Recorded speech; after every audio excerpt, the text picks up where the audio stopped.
everything she's had to overcome is part of what her strength is. I mean, I watch her in situations where she should be down, or I mean, she just always has a way of finding that positive lining when she's working towards something, always pushing through things. I'm amazed by her day in and day out. Haley will be up. Ashley on deck. I honestly could have went anywhere out of high school. Was an athlete, like I said, 3-time state champion. I had over 4.0. I was involved in all these things. Well, she was just a great athlete. I mean, she worked hard every day and was a fun kid to be around. Multiple-time state champion, school record holder, and so, I mean, she's just done it all. It's hard trying to juggle and balance, working and all the clubs that they're in and their school load, and then trying to be a successful athlete as well. And Ashley had a few more challenges than most kids.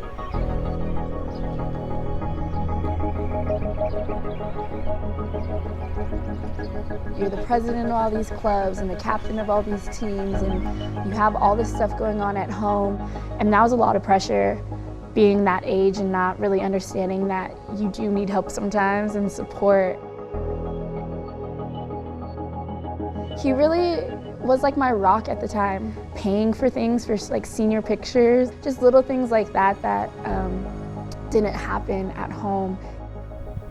And when I go to my dad's, I'm here with my little brother and my little sister. She was also very active in high school, and like we were kind of like the same person in that sense, where we were ambitious and intelligent. She was the person I called to talk to, and I was the person she called. Always supportive and always told me how much she loved me and how she was so proud of me, even when there's nothing to be proud of.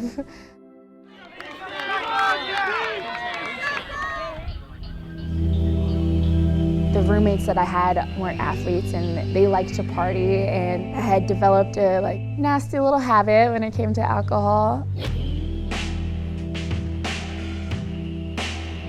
I was in the hospital for a couple weeks, started missing all of my classes.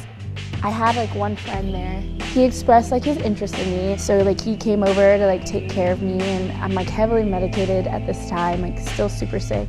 And he pursued to take advantage of me in that moment, and I called my fiance at the time. He pretty much dismissed me. That's what you get for entertaining the thought, it's your fault, all this is your fault.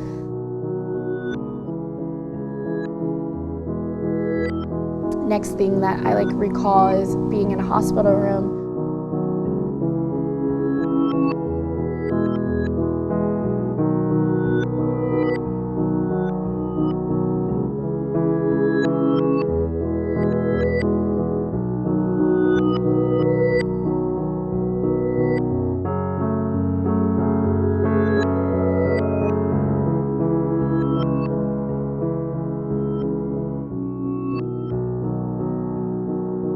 And one of the speeches that one of the valedictorians was giving, she mentioned me. She was saying how she aspired to be like me, how I was an example for her. And I just thought to myself, if you only knew who I am and what I've been doing with my life the past year, you would not want to aspire to be me right now. I don't want to be me right now. On the wall, I see my name on this track and field plaque, and I think I need to get back to that Ashley Reid.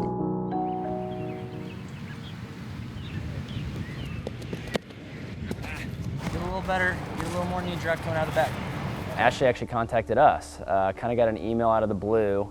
So I look up this girl's marks, and I'm going, yeah, we'd like to have you. He had tried to recruit me out of high school, but who's thinking about junior colleges when you can go to any D1 institution you want? In hindsight, at the beginning, I was kind of skeptical, almost. I'm everything seems so great. She's, seems so intelligent and well-spoken and all these things. What happened at K-State? Why is she here? Let's just say the first year was still pretty rough. It was pulling teeth her freshman year to get her to finish workouts, work hard. And you could just tell that she had still carried the life that she was trying to leave behind at K-State over. So at the end of the year, what was crazy was I ended up placing second at nationals in the high jump and fourth in the triple jump. If you could do this by doing practically nothing, like imagine what you can do if you actually applied yourself again. I knew it was gonna take some drastic turns and I would have to cut a lot of negative things out of my life.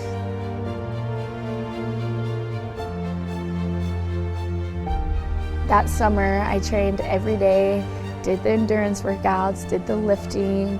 Each passing day that she was able to continue to step away from that lifestyle, she became better and better.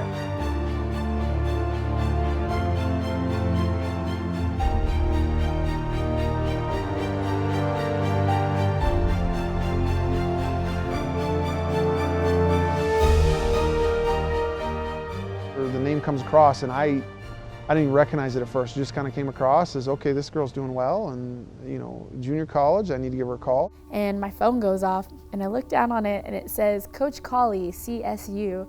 And I'm like, who is Coach Colley, CSU? This is stall and I'm like, okay, I'm gonna have to hang up. I don't know where this conversation goes. I think you recruited me in high school because your number just came up on my phone, so I know who you are.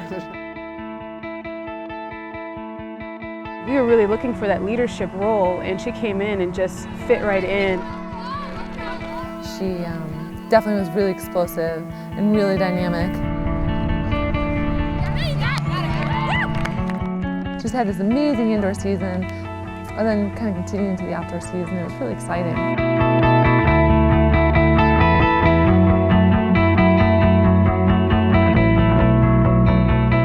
There's a lot of people that just hope to jump as high as their own height. Well, standing at 5'3", 5'4". I think she's 5'5" on a good day. You put a bar for a 5'5" girl 6 inches above her height. That takes some serious belief in your abilities. It's never about the size of anything, it's about the size of her fight and her heart. The recent snowstorm left over 22 inches of snow in northern Colorado. There was snow piled up and I didn't have snow boots or anything on. So I'm walking on the street, like on like the tire marks of like the other cars, and I hear her car sliding before like I turn and see it. Like I flew some feet and I like bounced off the ground, and I looked down and I was like, oh, I think I'm okay, like I'm good. My coaches didn't think I was going to compete at conference. Long story short, I wanted to be there for my team, and I knew conference was in Las Vegas, and I wanted my family to see me, and like it was just, everything was coming together. I didn't want this freak accident to hold me back, especially when I was doing everything right now. The staff just said, you know, let's put her on the team and let's see what she can do. She took that first jump and she got up with a smile and said, Coach, I'm ready to go. I said, okay. So she continued jumping and ended up tying for third place. I didn't want her to triple jump at conference. She talked me into it. I was like, okay, well maybe try one jump. And then she walks behind the tent that's out in the middle of the field and she's just in tears, in pain. It hurt so much. And I was like, I don't know if I can do this. So I run around to tell her, you're done. You're done, like shut it down. But I knew that I had my sister out there in the crowd, like cheering for me, and my parents. Goes on, ends up making finals, places 8th for the team.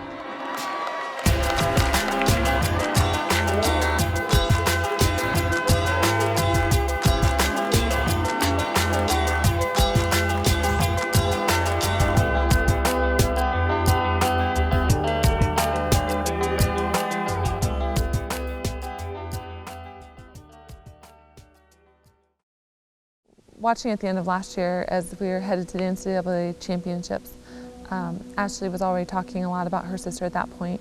Right around the time when she went to her freshman year in college out in California at Riverside, she actually had a kidney biopsy scheduled for the weekend of my conference meet. And Erica was like, no, like we're gonna reschedule my kidney biopsy so I can see my sister compete. Like I wanna see her kill it. And we had like the time of our lives that weekend. A couple weeks later after her biopsy, they ended up saying that it was meteorosis, a type of lupus that was attacking her kidneys and causing kidney failure. And kind of the closer to nationals that we got, the more she was talking about, you know, I think I might have to head home soon, you know, to be with my sister and take care of her some. And just watching even just the emotional stress that really brought to Ashley, because, you know, she would talk about, you know, my sister's 18, she's 19, like, she hasn't even had a chance to live yet. I had track and field my freshman year. I had all the opportunity in the world, and I wanted it into my life. And my sister, her freshman year, was fighting for hers.